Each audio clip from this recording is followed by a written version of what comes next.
Assalamualaikum warahmatullahi wabarakatuh. Allahumma sholli ala Sayyidina Muhammad wa ala ali Sayyidina Muhammad. Pemirsa yang dirahmati Allah, marilah kita simak ceramah dari Kiai Haji Abdullah Gimnastiar dengan tema Allah Maha Baik, menutup aib hambanya.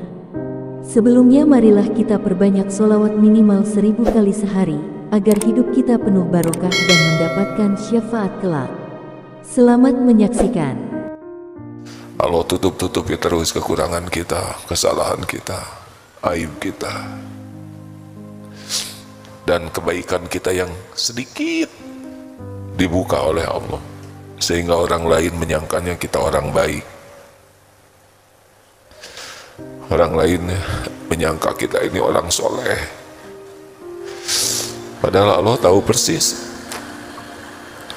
semuanya. Astagfirullahaladzim. Keburukan kita ditutupi, kebaikan kita yang sedikit dibuka. Supaya apa kira-kira? Supaya kita bisa tobat. Wasari'u ila magfiratim min rabbikum wa jannah, supaya bersegera kepada ampunan Allah dan surga yang luasnya seluas langit dan bumi, uiddat lil muttaqin, yang disediakan bagi ahli takwa. Jadi orang lain belum tahu, itu adalah kesempatan bagi kita tobat, bukan karena kita hebat. Jadi kalau kita ingat dosa dan orang lain tidak tahu, cepat tobat. Itu hikmahnya. Yang kedua, kalau kita dihormati orang, jangan kemakan.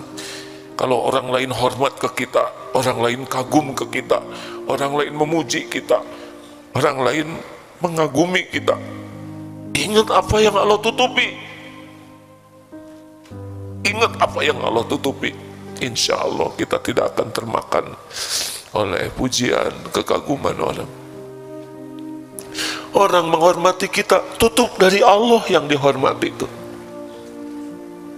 Jangan menikmati sesuatu yang tidak ada pada diri kita. Yang ada itu aib, dosa, keburukan, kejelekan, tutupi oleh Allah. Allah gerakan orang menghormati kita, supaya kita, ya Allah terima kasih Engkau tutupi. Tadi supaya kita tobat, tutup Allah itu. Yang kedua supaya syukur betapa baiknya Allah menutupi kita. Syukur atas tutup dari Allah ini membuat kita tidak ujub, tidak termakan oleh pujian, penghormatan, kekaguman orang. Enggak lah, kalau dibuka enggak akan ada yang hormat ke kita, benar? Jujur, betulkah? Kalau Allah buka nih, sedikit saja orang yang lagi ceramah ini bubar, yakin. Nggak usah merasa terhormat. Harusnya, ya Allah terima kasih Engkau tutupi diri yang hina dina ini. 3, Allah tutupi aib kejelekan kita supaya apa? Supaya kita menutupi aib saudara-saudara kita. Kita tutup aib saudara kita, Allah tutup aib kita. Akan datang nanti informasi tentang aib 1, 2, 3. Karena tiap orang punya aib, punya dosa. Kita dengar aib saudara kita, stop. Jadi kuburan. Kalau bisa stop, jangan bicara. Tapi kalau udah kadung tahu, kita aja bungkam. Jangan bocorkan aib saudara kita kepada yang lain. Allah tahu kita jaga amanah atau tidak. Jangan suka membicarakan aib saudara kita kepada yang lain, kecuali yang memang punya kewajiban untuk menyikapinya. Ada yang punya kewajiban menegakkan aturan, menegakkan keadilan, memperbaiki. Tapi kalau kita tidak punya kapasitas itu, diam. Kalau ada orang yang ngobrolin aib, jangan. Karena setiap kali kita membuka aib saudara kita, itu seperti menantang, ya Allah bukalah aib saya. Begitu. Allah tahu tiap kali kita ngobrol, tidak ada obrolan yang tidak didengar oleh Allah. Wa asiru qaulakum awijharu bih, innahu alimum bidatis sudur, dan rahasiakanlah kata-katamu atau engkau zaharkan, sesungguhnya Allah tahu semua isi hati. Hati-hati ngobrol, hadirin. Allah memperhatikan setiap obrolan kita. Ngebuka aib orang, kita seperti menantang Allah membuka aib kita. Celaka. Belum tentu kuat kita menghadapi kalau aib kita dibongkar. Yang keempat, kalaupun kita tahu aib saudara kita, bukan hanya kita tutupi, bantu supaya yang bersangkutan bisa ikut tobat. Ingat ya, kalau orang punya kejelekan, kita juga punya. Yang harus tidak kita sukai adalah perilakunya, tapi orangnya kita harus berharap agar orang itu selamat.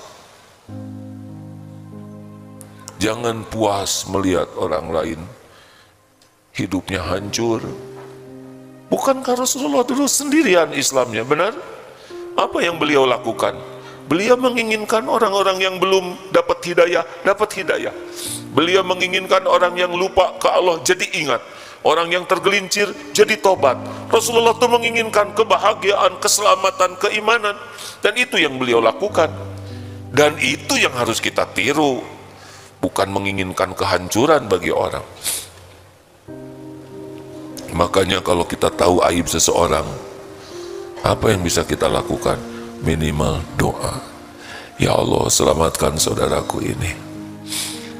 Doa yang diam-diam, rahasia, itu malaikat mengaminkan. Kabulkan ya Allah, dan bagimu juga. Ayo jangan suka ngobrolin aib orang ya. Itu gibah. Kalau benar gibah, kalau tidak benar fitnah. Apa definisi gibahnya? Kalau obrolan kita didengar oleh beliau dan beliau tidak suka, itu gibah. Walaupun benar. Misal begini, si gundul itu tuh udah gundul, banyak benjolnya, itu benar memang. Dan dia tidak suka kita ngobrolin gundulnya. Hati-hati, si ibu itu tuh jilbabnya tuh cicilan semua. Ibu itu nggak suka gibah ini. Dia memang sekarang ke pengajian, tapi baru 2 kali datang. 2 kali datang, Allah ridho. Itu udah segala-galanya itu. Udah hadirin, jangan suka menikmati kejelekan orang. Kotor hati kita tuh. Tidak sengaja aja dengar, langsung pikiran kita tuh menilai rendah seseorang. Saya sih nggak niat ngasih tahu ya. Niat ya. Dia tuh sebetulnya masa lalunya kurang baik. Ya begitulah. Sudah banyak maksiatnya. Sekarang dengar begitu. Ketika disebut nama orang itu, pikiran kita bersih atau kotor? Langsung, oh ini ahli maksiat. Apalagi kalau reuni tiba-tiba berbisik, bro, dia sudah meninggalkan dunia hitam. Langsung nyangkanya ahli maksiat. Padahal maksudnya uban itu hadir. Jadi yang hitamnya sudah hilang, tinggal uban. Bisa error nih otak kita. Tuh teman kamu tuh, hati-hati aja, dia playboy cap 2 cula. Langsung otak kita error, benar? Padahal belum tentu benar. Kalaupun benar dia pernah melakukannya waktu SMA, nah sekarang udah aki-aki. Udah berapa banyak sholatnya, berapa banyak dia bertobatnya. Kenapa kita kekunci oleh kesalahan orang waktu SMA dulu? Ya dia nyolong, kamu tahu dari mana? Kan sama saya nyolongnya. Wah.